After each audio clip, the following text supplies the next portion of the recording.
guys, maingod to guys. Yes, nakakuha na kong kahoy guys. Basta guys, oh. Basta siya guys. Ilang na siya guys. Uy, basta. Naalay kahoy guys. Yes. Nakapagkahoy guys kay para magpagamay sa bill guys ba. Ansud guys no.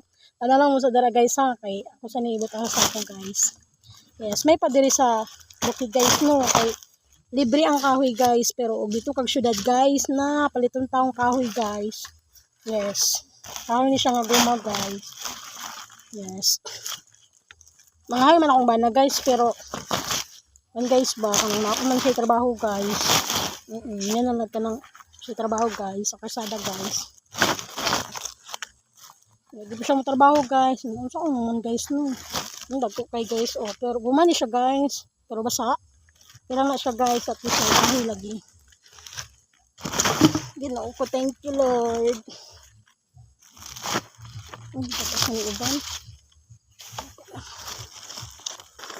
Nakita ko kahoy guys. Bilhin ako kung anak guys. Ako ang bata guys. Kung anak guys. Ng isa guys. Kay trabaho na yung papa. Ako nang mga ayos ako. Then mga ayos ako te.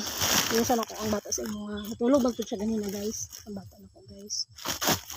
Basta ako to guys sa kayo mga pong kahoy guys. May pamani guys.